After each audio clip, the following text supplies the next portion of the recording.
Une fois qu'on fait sa première vente, on se pose la question de quel fournisseur choisir. Est-ce qu'on doit passer par AliExpress ou pas du tout?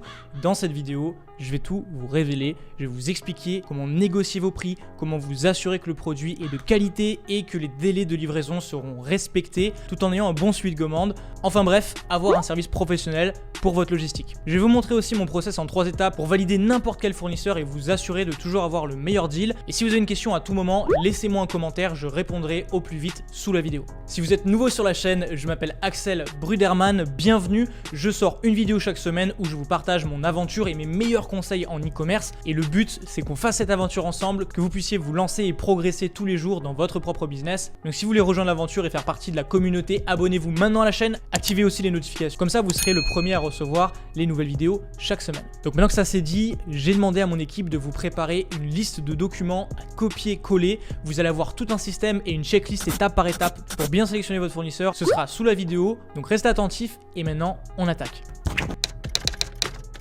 Alors la première étape, ça va être la validation du fournisseur. Je vais vous parler de 2 méthodes. Premièrement, ça va être d'utiliser AliExpress et dans un second temps, ce sera sans AliExpress et vous allez pouvoir vous faire votre opinion et choisir la meilleure méthode qui convient à votre business. Pour valider le fournisseur, ce qui est hyper important, ça va être de respecter 3 critères. Le premier, c'est la preuve sociale autour du fournisseur. On veut qu'il soit là depuis plusieurs années et qu'il soit très bien noté au niveau de sa communication, de ses temps de livraison et surtout au niveau du produit. Est-ce qu'il est bien comme décrit lors de l'annonce du fournisseur? Et ça, c'est une métrique très importante. Deuxièmement, on va s'intéresser aux avis de manière globale sur le produit qu'on a sélectionné. On veut regarder les pires avis comme les meilleurs avis et identifier ce qui revient souvent parmi les commentaires clients. Et troisièmement, on va regarder les délais de livraison pour ce fournisseur. Il faut qu'on ait toujours AliExpress Standard Shipping de disponible, c'est la base quand on livre en France. Et surtout maintenant, sur AliExpress, il y a un badge livraison en 10 jours avec retour gratuit. C'est en général un gage de confiance qui va nous permettre de dormir sur nos 2 oreilles quand on choisit un fournisseur. Donc on se retrouve sur AliExpress. Je pars du principe qu'on veut vendre une montre connectée. Vous voyez ici qu'il y a plein de fournisseurs. Je regarde 2 choses, est-ce qu'on peut livrer depuis la France ou non? C'est pas un critère qui est essentiel à partir du moment où j'ai la livraison en 10 jours et les retours gratuits. Ça en général c'est un très bon signe, ça veut dire que le fournisseur est sérieux. Donc là je vous ai sorti 2 fournisseurs pour le même produit et on va les comparer ensemble. Ce que je regarde toujours, ça va être le score et le nombre d'années d'expérience du fournisseur. Donc ici on n'a pas vraiment de score et il est actif depuis moins d'1 an. C'est très mauvais signe. On voit aussi que les avis sont pas terribles, 4,4 sur 5. En général, je commence à me méfier du fournisseur. Le but étant d'avoir une note au-dessus de 4,7, c'est ce que je vous recommande. Ici on a pourtant un badge qui dit livraison en 10 jours gratuite, donc c'est un bon signe. Mais maintenant je vais vous montrer la différence avec un fournisseur qui est beaucoup plus sérieux et avec lequel on peut avoir beaucoup plus confiance. Ici vous voyez que ce fournisseur, il a 2 ans d'expérience, il date de 2020 et on a 4,8 sur 5 pour la note de l'article, pour la note au niveau de la communication et aussi pour la note au niveau du temps de réponse. Donc c'est très bon signe. On voit aussi ici que sur 1000 commandes, il est à 4,8 sur 5, beaucoup mieux noté. Et on a la livraison également disponible en 10 jours pour ce fournisseur. Donc déjà sur ce premier critère, c'est ce fournisseur qui l'emporte. Au niveau des avis, comme je vous l'ai expliqué, je regarde les meilleurs avis comme les pires. On va vite pouvoir repérer si un produit est défectueux ou si le fournisseur n'est pas sérieux dans sa livraison. C'est une astuce qui va beaucoup vous aider, donc notez-la bien. Dernière chose pour le fournisseur, c'est que je clique sur visiter la boutique ici au niveau de son nom et je vais regarder les différents produits qu'il vend.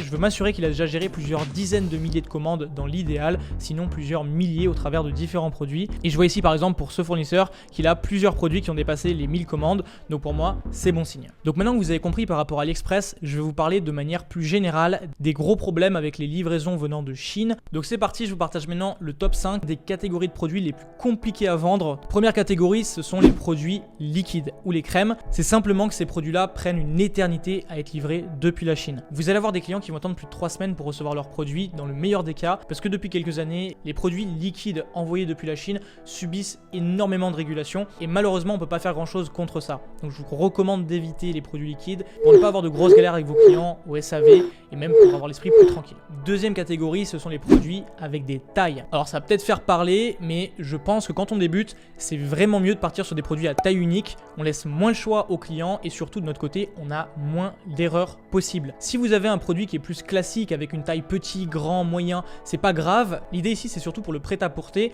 parce que les tailles sont en taille chinoise et il y a souvent des erreurs entre la Chine et nous en France quand on vend le produit et ça risque de vous créer pas mal de problèmes et de demandes de retour client. Troisième catégorie à éviter, les produits électroniques. Encore une fois, ce sont des produits qui se vendent bien. C'est juste qu'il y a tellement de possibilités de défaillance que vous allez prendre pas mal de risques au niveau du transport. Alors là, attention, je vous parle pas de rasoir, de choses comme ça. Il n'y a pas trop de soucis en général avec ces produits. Je vous parle plus des produits avec un écran, ce genre de choses là. On s'est retrouvé avec pas mal de produits défaillants quand on les expédie aux clients. On doit les rembourser, c'est pas mal de galères. Donc je vous recommande d'éviter ces produits. Quatrième catégorie de produits à éviter, ce sont les produits de soins pour les bébés et les jeunes enfants. Alors, si vous me connaissez, que vous suivez ma chaîne, vous savez, j'aime vendre des produits qui vont s'adresser aux jeunes parents, mais j'évite toujours de vendre des produits qui vont s'appliquer sur la peau ou alors qui vont s'ingérer. Tout simplement parce que je veux pas prendre de risques. Je préfère largement vendre des jouets ou des objets qui vont faciliter le quotidien et je me tiens vraiment à distance de tout ce qui va être consommable, tout ce qui va être soin. Je veux pas avoir de retour de parents, il y a des allergies ou des choses qui peuvent se passer sur lesquelles j'aurai pas vraiment le contrôle. Et enfin, cinquième catégorie que je vous recommande d'éviter,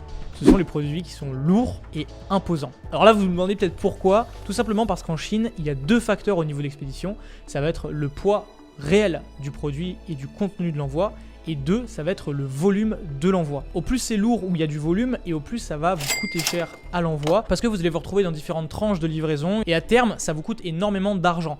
Donc je vous recommande de partir sur des produits qui sont plus légers. Vous allez avoir à investir moins d'argent côté fournisseur et livraison. Donc ça c'est une astuce pour garder votre cash flow. Donc là je pense déjà que vous avez le guide complet pour sélectionner votre fournisseur, sélectionner vos produits, bien comprendre comment ça fonctionne. Maintenant on va répondre à la question, est-ce que vous devriez ou non arrêter d'utiliser AliExpress? Et la réponse est ça dépend ce que vous voulez. AliExpress, vous allez avoir des livraisons en 2 à 3 semaines. Par contre, vous n'avez aucun engagement, tout se passe par une plateforme. C'est vraiment la méthode la plus simple à faire quand on débute et qu'on veut juste tester un produit ou une boutique. Avant que je vous partage mon modèle de négociation avec les fournisseurs, vous allez pouvoir le télécharger, etc. Laissez le plus gros like possible sur la vidéo. Cliquez sur j'aime, on essaye d'exploser la barre des 1000 j'aime en une semaine. Vous êtes au défi.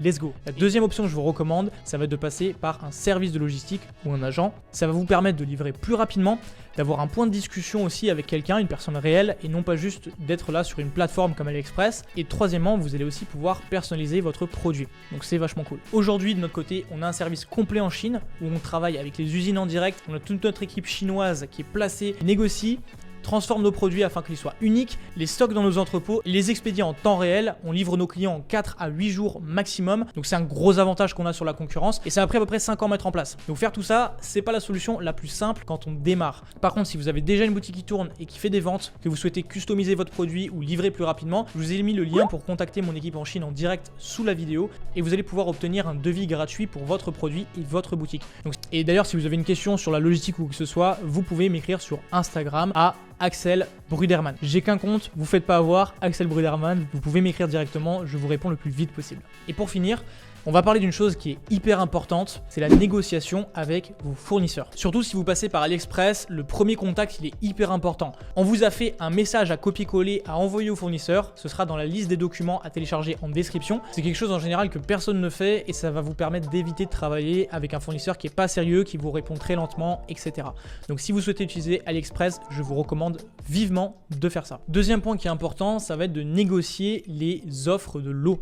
J'aime beaucoup vendre des produits en groupe sur ma boutique afin d'augmenter mes marges. Donc par exemple, au lieu de vendre une unité, je vais proposer un pack de 3 qui est 30% moins cher. Et bien l'idée ici, c'est de négocier un prix qui est plus faible quand on achète plus de quantité. Lorsque vous faites plein de commandes de groupe, vous avez un meilleur poids de négociation avec votre fournisseur et surtout l'expédition des produits. Dans 90% des cas, ça reste qu'un seul colis. Et donc du coup, pourquoi pas le faire? C'est plus d'argent et ça reste tout aussi simple. Donc testez ça et vous allez voir, ça va faire une énorme différence sur vos profits. Et troisièmement, ça va être la négociation directe sur le prix du produit. Alors pour ça, il faut que vous ayez quand même des ventes ou alors des précommandes. Il va falloir que vous montriez de l'ancienneté et du sérieux avec votre fournisseur. Il faut vraiment le traiter comme un partenaire pour votre boutique et non pas juste comme une personne qui va vous donner des bons prix parce que la relation sinon, eh bien, elle sera que court terme. Pareil, pour ça, on vous a mis un template en description. Vous le retrouverez dans la liste des documents. C'est gratuit. Téléchargez-le et utilisez-le. Et pour conclure, si vous devez passer vos commandes au travers d'AliExpress, donc privilégiez une application comme DSERS. Ça vous permet de lier votre fournisseur AliExpress à votre boutique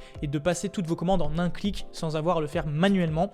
Par contre, si vous utilisez un service dédié, donc agent ou logistique, ils auront leur propre solution pour s'intégrer à votre boutique et tout gérer de leur côté. Donc voilà, vous savez maintenant exactement quoi faire. Si vous démarrez et que vous ne voulez pas vous prendre la tête, AliExpress reste quand même une solution qui est utilisable. Par contre, si vous êtes sérieux, que vous savez exactement quoi mettre en place et que vous savez exactement où vous voulez aller, que vous avez des ventes, je vous recommanderais plutôt de vous détacher d'AliExpress et de passer par un service privé. Vous avez toutes les informations en description.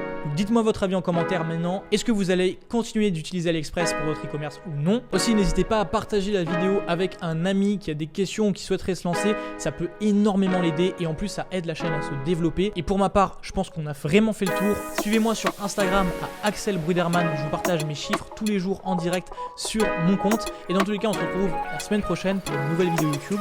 D'ici là, portez-vous bien.